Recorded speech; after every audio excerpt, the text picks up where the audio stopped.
Okay, so the homie Allen had like a purple, pink, silverish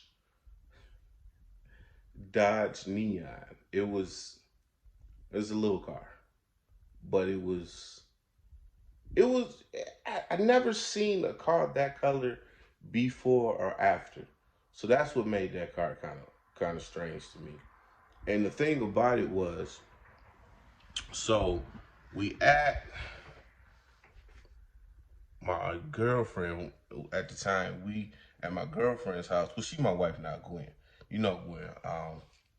I named the channel after her. And so we at her friend's house, which is around the corner from Gwen's house. And it was kind of a suburban place. So when his car got stole from in front of her house, it was kind of strange to us. We was like, what?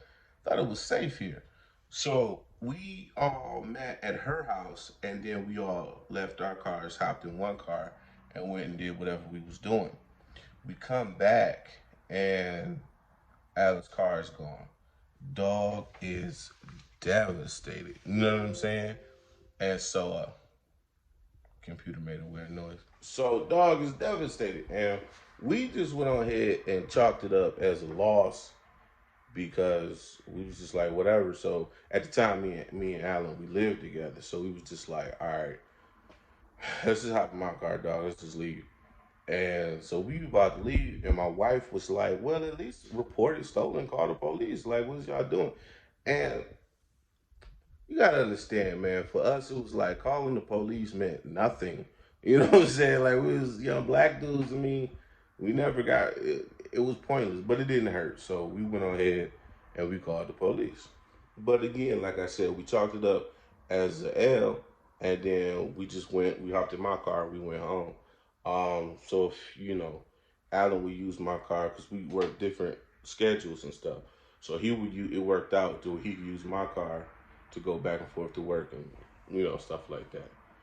So a couple of weeks passed, and the police called or whatever, whoever calls for the police, and they was like, "Yo, we found your car. It's over here and whatever. You come get it."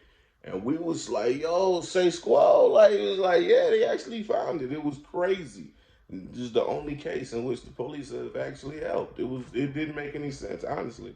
So I don't know who took him. Maybe Robert from Nerd Stuff or one of my brothers. I don't know who took him to go get his car because it wasn't me. But they gave him the car back exactly how they found it, which is broken window, which they used to get into the car, glass all in the front seat, and a screwdriver, which they used to start the car, was in the car. So they gave it to him exactly how they found the car. And with Allen being the stand-up gentleman he is, no, he used that same screwdriver to start his car every day to go to work, to go run errands, whatever he was doing, he just used the screwdriver. And the craziest part about the screwdriver, he left it in the car. He left it in the car when he was done driving. Every time he got done driving, he would just, all right, I'm done. He would turn it off with the screwdriver, just throw the screwdriver back in the front seat. I was like, yo, why would you? You probably shouldn't. You probably shouldn't even do that. Let's not. Don't do that, Alan. Don't even do. It. Or whatever. He living his life. He doing his thing. It was working. So whatever, right? So then, a couple of weeks go by. We having a good time. I'm over at my cousin's house down the street. It wasn't that far away from where we was living at the time. And my brother happened to be riding past, and he calls me. This was a funny conversation. I can't lie. Hey, James, yo, how good do you know Alan? Like, what, what, what, what kind of stuff is he into? I mean, you sure? You sure he ain't up to? Look, man, just come home. You need to come home like right now. Just come on home. I'm like, oh man, okay. So I hopped in the whip.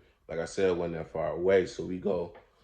I'm getting down there. As I'm getting closer to the house, it's police cars all over the house in like a circular form. It's like 5 or 6 of them, and they surrounded Alan in his car. They surrounded him. Alan is outside the car and behind the car, and the police is all surrounding Alan. And I pull up and I get next to Donnie. He's my oldest brother. I get next to my oldest brother's car, and he like, yo, yo, yo, don't get too close to that. It's like it was like one of those, those old cartoons where they would get into a dust ball of a fight. You don't want to get too close to it, you might get into the fight too. So he's like, yo, don't get too close to that. At this point, what it's looking like, I'm thinking like, wow, Alan must be the kingpin. What is going on here? And so, all right, let me explain what Alan looks like. This guy is about 4'11" and maybe 100 pounds, depending on the weather. And these guys got guns pointed directly at them. It's like 6 cops, and they got these assault rifles as big as him pointed right at him. And I'm like, me and my oldest brother, we sitting there like, yo, we about to lose Alan. We are about to watch them take Alan from us. This how we felt. We was like, we just started preparing ourselves. It was just so crazy, man. It was just like, oh my God, this is about to happen. Oh my God. So they hem him up a little bit and put him up against the car, and but they never took their guns off of him. Like he was so dangerous. This little dude, he my homie. I don't want to like clown him or nothing, but this little dude, and they they're like, you need that big of a gun and that many guns on him? Like, this is crazy. So they get to check in and they go back to their cop cars or whatever, and they go. So it turns out they thought Alan had stole his own car. The thing was, once they gave him the car back, I got a notification. Once they gave him his car back, they didn't take it off the car stolen list, whatever kind of list that is. And the car was still out being reported stolen.